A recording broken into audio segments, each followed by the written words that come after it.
super exciting moment. We finally have what y'all have been asking for, standard car brakes. 3, 2, 1.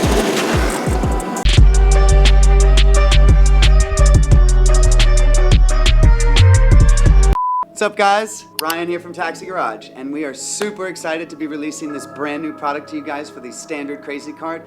This is your hydraulic brake kit, and it comes included with all the necessary hardware and front fork that you need to set it up on your standard Crazy Cart.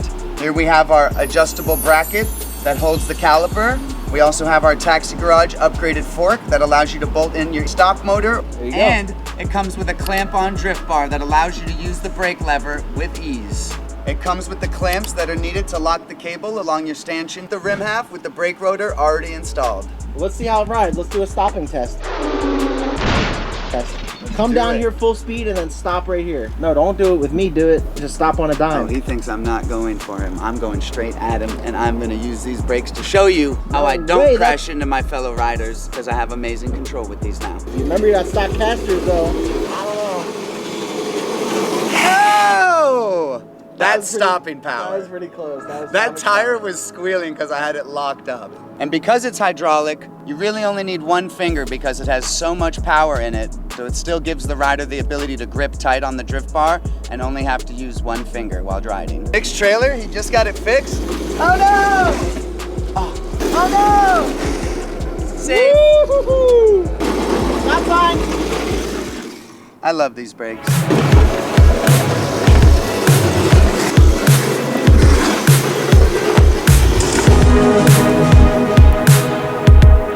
This is the complete kit that we have fabricated here in-house. This includes our Taxi Garage fork, brake rim half that has the rotor pre-installed for you, the complete bracket with adjustable settings to align your caliper to your rotor, and the adaption handle that allows you to put your brake handle on your Crazy Cart with no cutting modification to your drift bar. We have a couple of Dell clamps here that help route the cable. Let me show you all the tools that you're going to need to install this kit on your Crazy Cart. And we have an 8mm socket, we have a 4mm, a 5mm, 6mm Allen key. We have a 5/16 drill bit. We also have a 1/4 inch drill bit. We have the headset tool that we sell on our website that is going to allow you to uninstall your fork. We have a Phillips head screwdriver. We have a little pick. We have two 16mm wrenches. We have two 10mm wrenches. And we also have a 3/16 American SAE Allen tool, which is what you'll need to install the drift bar with the brake lever. And then also snips, because we like our zip ties flush cut here. The hydraulic brake kit will work with any V5 Plus standard size Crazy Cart. Batteries in front of the seat will not work with V1 carts. For stock Crazy Carts and Taxi Garage Stage 1 carts, purchase the kit that includes the upgraded fork. If you have a Taxi Garage motor upgrade or a Stage 2 through Stage 5 Crazy Cart, you will drill your existing fork. We're going to be installing this brake kit on a Stage 1 Crazy Cart. Let's jump right in. First things first, remove your Taxi Garage 36-volt battery. You're going to start by removing the Phillips head screw on the bottom of the battery. Take your Phillips, go ahead and remove that lower screw from the battery box. Got the screw out, and flip your cart back over. Then take your 4mm Allen and go ahead and remove the two screws holding your battery box to your stanchion. Take your battery box, slide it forward, and slide it to the right side of the Crazy Cart. Snip the zip tie. Once that zip tie is snipped, your connector will now be able to be unplugged from the controller. Next step is locate your motor wiring harness, and you'll notice that there is a yellow and blue wire on the side that plugs into the controller, and there's a red and black wire on the side that actually runs to the motor. You'll want to disconnect this, and you'll actually want to de-pin these pins in this connector. Make sure you mark which side the black wire was on, because when you go to repin these, you don't want to put the red on the top side and the black on the bottom, because then your motor will spin backwards. Reverse polarity. Exactly. As we take a pick, and if you look inside here, you will see that there's this extra square opening above these connections. And you'll notice that there's a metal tang. And what you're going to do is take this pick, and you're going to push that tang down, and the pin should slide right out. Same thing here. I'm going to take that, and I'm going to slide it right out. You're going to find your snips again, and you are going to snip the zip tie that holds the motor harness, pull that wiring. Now that your motor harness is removed from the chassis, you can go ahead and remove your steering wheel with your 6mm Allen key. Go ahead and just loosen this bolt slightly. Don't fully unscrew it, because if you do, you will drop the wedge into the fork and you will have a tough time trying to remove it because it does have a keyway. You'll want to use your headset tool, which we do sell on our website. So go ahead and unscrew that headset nut, the top nut first. Take that top nut and the top washer off. Use your headset tool again to loosen the lower nut. You'll gently raise up on the chassis and you can slide the factory fork and motor and wheel assembly out of your crazy cart. So our upgraded neck works on your stock motor, and what we're going to do is we're going to remove all the components from your factory fork and we're going to transfer them to the upgraded fork that works with our brake kit. First thing you'll do is you'll slide the lower bearing off of your fork, and then you will take your two 16mm wrenches and loosen your axle bolt. Sometimes it takes quite a bit of force. That's why we recommend using 2. And then from here, you'll want to slide this axle bolt out of the rim half. And sometimes it's a little stubborn. Sometimes you do need to tap it. We like to use a rubber mallet, anything along those lines, to go ahead and get it to come out. And that helps with the removal of the factory axle bolt. And make sure not to lose your hardware. Crush washer, flat washer, 8-corner. And the 2 spacers that go in between the rim half. Now, the easiest way to remove your rim is to actually reach in here and take the chain off of the gear and rotate it outside of the fork. Then take the chain, slide it out off the motor, set your chain aside because we will be reusing that. And then the next 2 components we need to remove are the factory tensioner and the factory motor. To remove the tensioner, you'll need 2 10mm wrenches. 1 10mm rests on the 2 flat spots on the back of this tensioner, and the other 10mm rests on the nut on the front side of it. Sometimes it is a bit difficult to hold the flats with a 10mm, but be sure not to give up because it does work.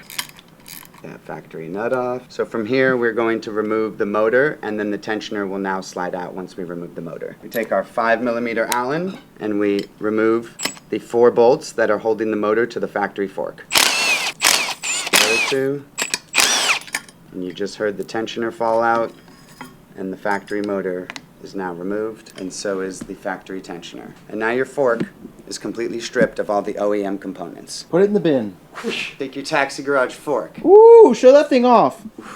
These are welded these from scratch. in-house, and they are made from scratch out of 3/16 steel and DOM roll cage material that is very thick for the headset, because we like these to be extra strong for all the people sending it on our products. It's very nice. The one thing we're going to have to do is we're going to have to drill a hole into this fork if you already have a pre-existing taxi garage fork. Now, if you buy this kit from our website with the fork, with the brake kit, it will come pre-drilled, so you will not have to do this step, and it obviously is quite easier to buy the whole package already pre-drilled. So before you drill your hole into your fork, you're going to want to take apart your factory rim.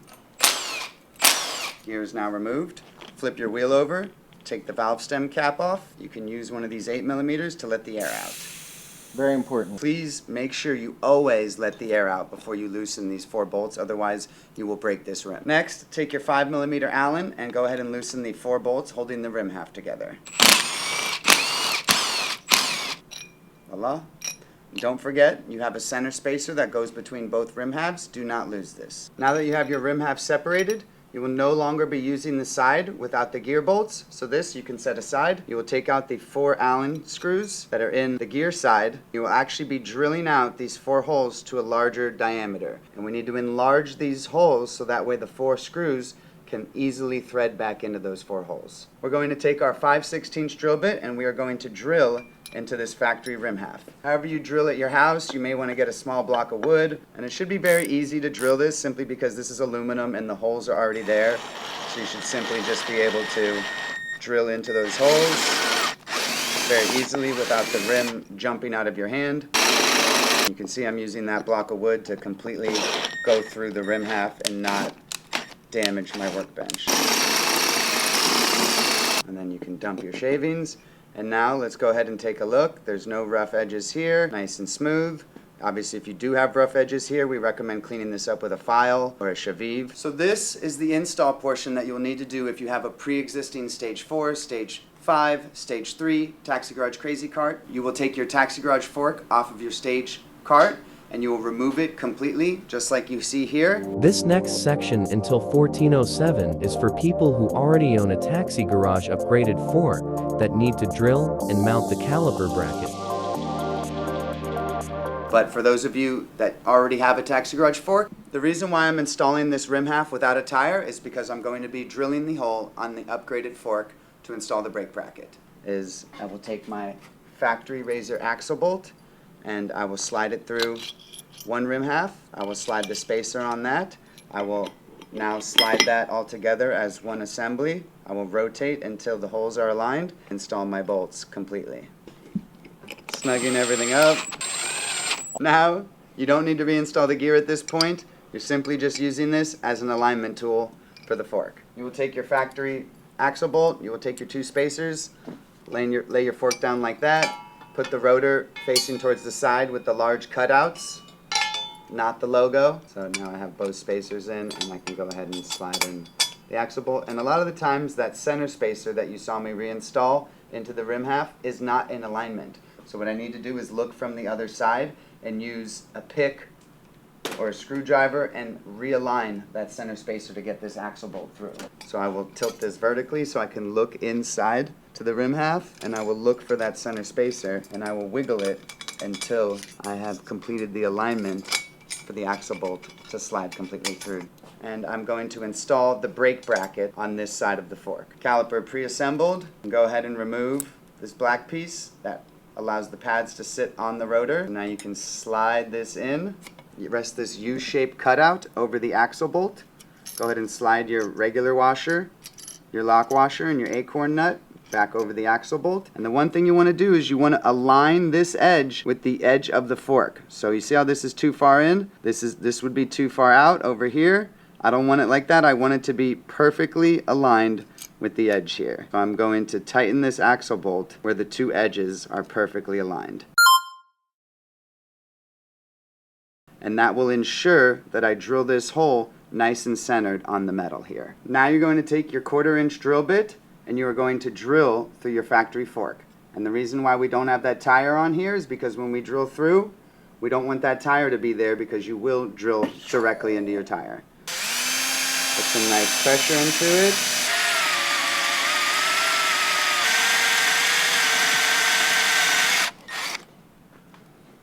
Just checking.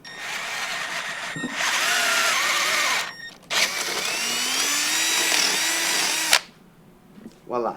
Blow off all those shavings. Forbidden sprinkles. I will put it back on this nice piece of wood to prevent it from getting scratched on all those shavings. Now you have your supplied 10mm bolt that will go and lock this bracket to your fork. So you take your 10mm wrench and your 10mm socket. You can go ahead and tighten this. And the reason why we did all this with everything installed is to ensure proper alignment of the bracket, the rotor, the rim half, and the fork all together as one. Now you can go ahead and remove the rim half and we're going to install the factory motor, the tensioner, the chain, and the tire back onto this fork.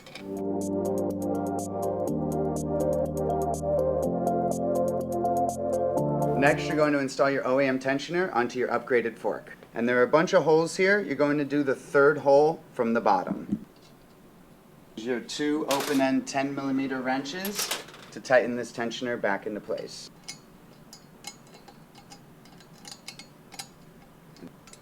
Perfect. Now take your OEM motor and slide it into position. And you will take your hardware that is included in the kit, these 4 10mm and 10mm nuts, and you will thread them into the top of the fork and back into your motor. And you don't want to fully tighten these simply because this does have alignment that will need to be adjusted with the lower gear. So I'm just going to snug these up.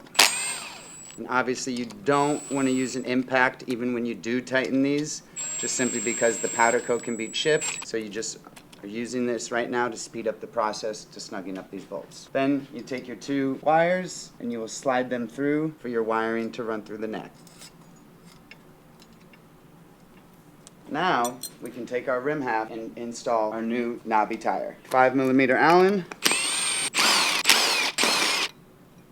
Center spacer out of the way. And if your tire does not have an inflated inner tube, we recommend inflating this just enough to where it is in the circular portion of the tire. Right now it's kind of sitting outward, and sometimes you can end up pinching the inner tube. So you don't want to pinch the tube, give it a little puff. I'm going to give it a little pump. You can see that the inner tube has been inflated just enough to prevent it from getting pinched during install. When you're doing the brake kit, we like to have the valve stem coming out of the gear side, because if you put it on the rotor side, it's really difficult, and we don't want you really unscrewing the rotor because there's a lot more bolts here to get to the tire valve stem. So when you set your tire pressure, do it without the gear on and then reinstall your gear after. So from there, we will take our axle bolt. I will slide it through. I will put my center spacer on that shaft, connect it into the other rim. I will rotate until the two rim halves are in good alignment, and then I will reinstall my Allen bolts.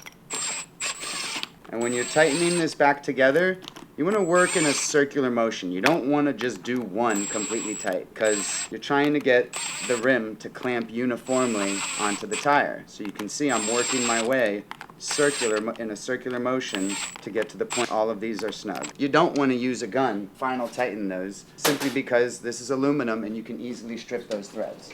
So we recommend a hand ratchet to tighten these up completely. That way you do not strip the aluminum threads. And now your rim half is almost ready. We need to fill this with the proper tire pressure, which we like to run 50 psi. Now take your gear, reinstall your gear with your OEM hardware. And don't forget your lock washers. Just like before, I'm just using the gun to snug everything up. I am not tightening these bolts into the rim half with the gun, simply because I do not want to strip the aluminum threads. I'm going to transfer the 8mm socket into a 3/8 ratcheting wrench, and I'm going to hand final tighten these to ensure that I don't strip the aluminum threads. You're going to take your factory chain and you're going to loop it over the gear on your OEM Razor motor or your upgraded motor, whichever setup you have. Drop it in there and make it rest on the upper gear. This kit comes pre-tightened with the caliper to the bracket. What you're going to need to do is you're going to just lightly loosen these 4 bolts, so that way this can be adjusted onto the rotor for proper alignment. Oh my god, oh my god. So you can see now this is fully loose and able to be adjusted for proper alignment on this rim half. I will flip it around so I can have full visual access to getting my spacers in with the rim half. So we have our 2 spacers, we have the axle bolt. There's a lot going on here, but when you put it all together, it's the best of the best that you can have for your standard crazy cart. So I align my 2 spacers in between the fork, slide it up, and I'm also ensuring that the chain is wrapped around the backside of the wheel, and that this rotor is sitting inside the pads on the brake caliper. Very important. And just like before, center spacer is not in great alignment, so I sit this vertically and I look inside here clearly where the center spacer is resting. I shift it into the center position so I can now slide the axle bolt. Nothing better than when an axle slides into place. Flat washer, lock washer, acorn. So these need to be tightened, and you can't just tighten them from one side. You kind of need to make sure that both of them are tightened enough to ensure that both of them are engaged on a good amount of threads on both sides of the axle bolt. So I kind of do a couple tightens here, do a couple tightens here, and then I do a final torque on both of them. And now I know. Just a couple Nissan Titans. So then, to install the chain on the lower gear, I like to just rest my hand on the chain and I spin the wheel until the chain now sits on the gear. Yeah, so the motor alignment is a little off. You can see the motor is a little inset. So what I'm going to do, same reason why we didn't fully tighten these bolts, is I'm going to loosen them just a bit so I can get proper alignment on this motor. So I'm actually going to slide this motor over, and you can see now the chain is in pretty good alignment with this motor. And I'll be able to see more once I fully tighten it to confirm whether or not it's in good alignment. So from what I can see here, I close one eye, I look down, and I can see a very straight path for the chain between the lower gear and the upper gear. So I'm going to call that good to go. The next thing you want to do is the brake caliper alignment on the rotor. And what I like to do is kind of just get a feel for how smooth this wheel spins. So what I'm going to do is I'm actually going to tighten the caliper to the bracket, and I'll do my final adjustment with the brackets adjustment, so that way I can get caliper perfectly dialed and centered onto this rotor. You want to push this caliper and visually look to see when you see almost a little bit of an air gap between both brake pads. You can see if I push it this way, the pad's resting. If I push it that way, the pad's resting. So right now what I'm doing is I'm tightening it in a manner where I can see that I've got a decent amount of air gap. So now there's still some adjustment that can be done on this part of the bracket. So now I can do my final alignment with just these two bolts. So that way I'm not fiddling with all four trying to get the alignment. Now at this point I can simply hold this, and you can see that I have a nice air gap between both sides. I would also recommend hand tightening this stuff just to ensure that you do have a good amount of torque on these bolts, because when you're sending it, you want to ensure your brakes are 100%. So the way you can confirm everything is good is that you can see how the rotor doesn't drag or cause any type of friction between the pads and the rotor. So I would call this ready for send. Now that we have everything installed, we're going to finalize the motor alignment with our 4 10mm nuts by locking them into the 4 10mm bolts that we tightened. With grab your chassis, plop it on your workbench, your fork to install your masterpiece. Don't forget, you have your headset bearing, and this has two ways. You need to make sure that when you slide this back on, that it's facing upwards like that with the rounded edge. Balls up. If you install it with this flat edge upwards, that is incorrect. Guaranteed. Nick's gonna get 10 emails. Balls up. Balls up, baby. That's gonna be a sticker. Taxi garage. Balls up. Go ahead and hold your fork. Hold your balls. You're also going to need to slide your handlebar through at the same time. Woo! This is a install for the books. Right? And then you're going to slide your fork stem up into the chassis and make sure that it gets seated into the race properly. Then you will lightly snug that top headset nut onto your fork. Don't worry, I'll get to all this in just a second here. Now you have everything loose. You have your hydraulic cable, you have your wiring. You're going to spin the motor and fork to where the wiring can be routed into the factory route. The motor harness is now routed through the factory location. Now you will need to remove your seat with a 5mm Allen, and you're going to remove your factory grip. So when installing the brake lever on the drift bar, there are two options. You can leave your drift bar as full length, or you can trim it, which gives you a bit more rotational adjustability. And if you'll see, when this is clamped onto the drift bar, this tends to hit the front here. So when we build these in-house, we cut this drift bar about 5 inches from the tip here. So I'm going to show you how to do that right here. This is just something that we found that creates a bit more of an ergonomic feel when using the brake attachment.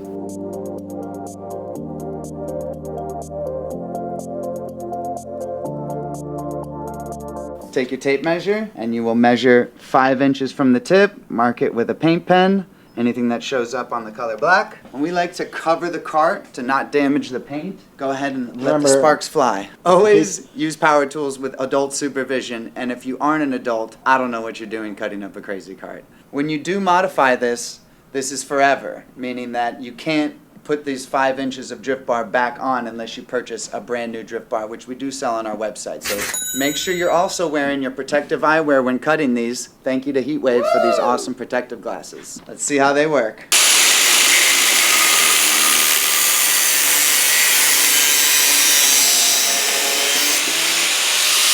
And then if you have a Chevive, we like to clean up the inside of the rough edges of metal, which is just a deburring tool. Take off any of the sharp edges on this, on the outside of the drift bar. So the kit also comes with these little plastic covers that cover the open end of the drift bar. So they are a bit tight inside of them, so we recommend installing them after you've made the cut. So you'll just take a hammer, line it up, and go ahead and tap it into the drift bar, and that creates a very clean finished touch. So now you can go ahead and install your drift bar with the brake lever installed, and you'll notice now you can rotate this at any angle you feel comfortable with. So go ahead and take your Allen key and line it up with one of the clamps here and get that bolt started into one of them and snug it nice and tight at the desired location and rotation. And if you've cut it and you want to go back to the OEM size, then you can purchase a replacement drift bar on our website.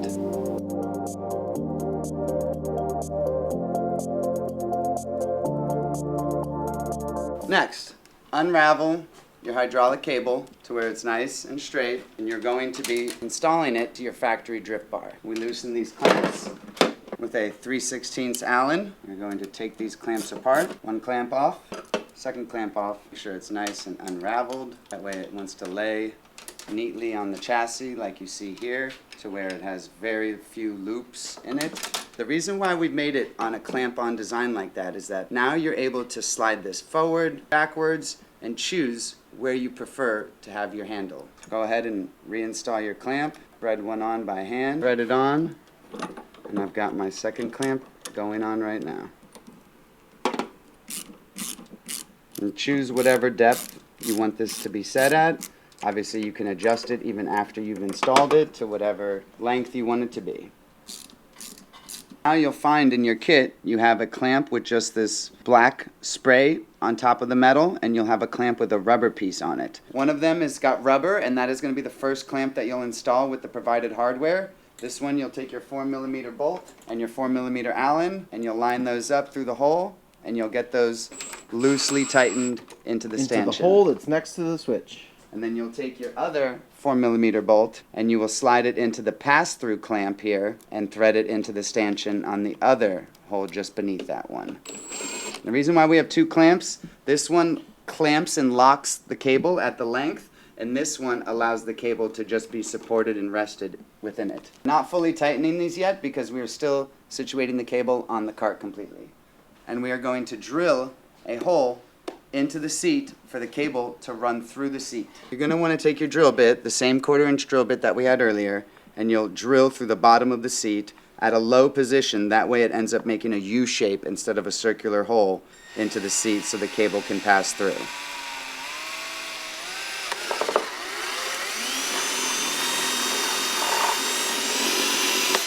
You can complete the U shape with your snips and just snip the remaining excess there to create a nice cutout within your seat for the cable to now be routed through. Which you can see here, the cable sits in that perfectly and will be routed underneath the seat, nice and hidden. We're going to do one more notch on the side of the seat to help the cable get locked in and route properly. So you're going to look at this hole right here, and you're going to drill just alongside that hole on the side at the lowest position, just like we did on the other one. Get that. Take your snips, snip it into a U shape. You have your final notch to route your cable properly. Just like so. You'll notice that when I rest the seat down, I will guide the cable into the trough. And sometimes what I do is there is a bit of excess cable here, is that I'll do a little loop underneath the seat to kind of pick up that extra bit of slack. Line this up to the furthest back position gently so that way I can then align the cable into the cutouts that I've made into the seat, right? So I've got it started. Now I'm going to run this back and get this cable into this spot. I might have tightened the seat a little too much back here. So I'm going to loosen it up. There we go. And slide this cable back into the trough that I have made. In the front cutout, and I have it in the side cutout into the seat, you can go ahead and fully tighten the seat. And it should look like this, with the cable neatly routed into the side of the seat and running out the front of the seat for a very clean install. So now we're going to set our length for this cable. You'll pick up the front and you'll spin the fork, and you'll see that right here the cable is resting on the stopper. That's proper length right there. So we'll spin it back, and then we'll go 180 degrees the opposite way, and we will confirm that the cable does not snag or anything. So we will rotate this back into its nice position, and we will tighten that bolt just like that, and then we will confirm that that length is correct and it is not binding or hitting anything while doing a 180 degree rotation with the fork. Same thing with the lower clamp. We will tighten this one up. They do tend to rotate, so I like to hold them still. You're good.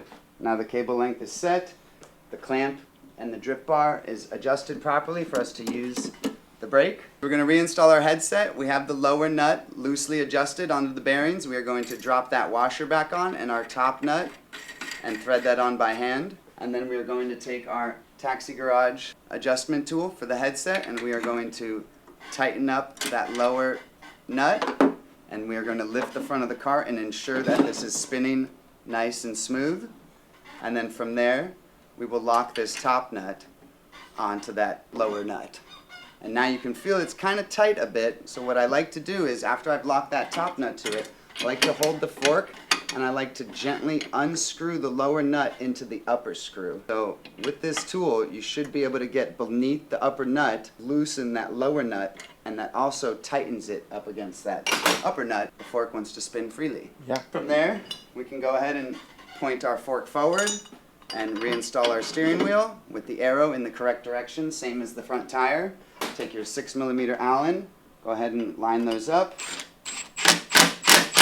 Line that up real good because you don't want that coming loose when you're in the trails. We're going to take our factory motor wiring pins. So we're going to reinstall the motor wiring and the black pin goes in the top portion. The black wire was on because when you go to repin these, you don't want to put the red on the top side and the black on the bottom because then your motor will spin backwards. Of this connector, and you're going to make sure that the tang is pulled up. So if yours is bent down after removing it, you're going to take your fingernail and just pry it up, or a pick and pry it up. And then make sure you're installing it with the tang in the position to where it's going to sit into that square opening. So just like so, I'm going to slide this black wire into this top portion of the connector, and the same thing for the red one. I'm going to slide it in, and then I also double check by pulling on the wires that they are locked into the connector. Reconnect the motor wiring harness to the factory controller. Grab your 36-volt battery, line it up on the left side just like we had before. Go ahead and plug your Anderson red to red, black to black. Slide your boots back so you can see the nice circles where your Anderson lock will be installed. Slide it in correctly. Small fresh zip tie. Slide it into the rectangular opening. Loop it around the connector and go ahead and tighten that zip tie.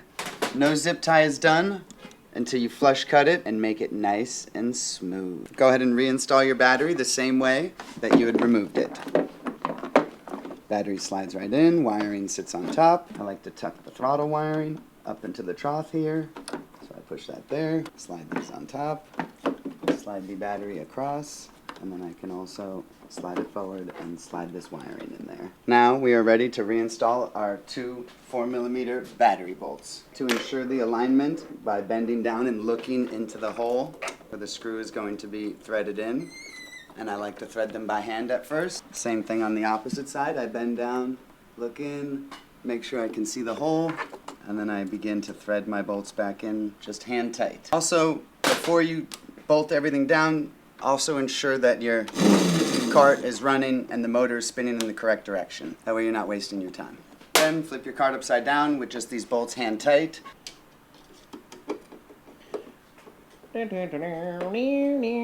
Almost done, people.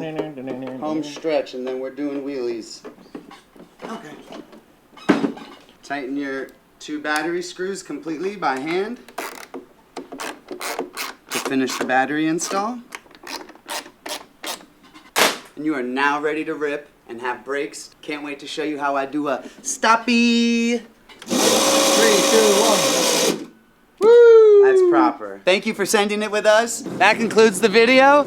Send it with us. This new brake kit. If you have any questions, don't hesitate to call or email us. We're always here to help and support. Exactly what Casey just said. Slidey's Mazda Miata. Oh no! Safe. Woo-hoo-hoo!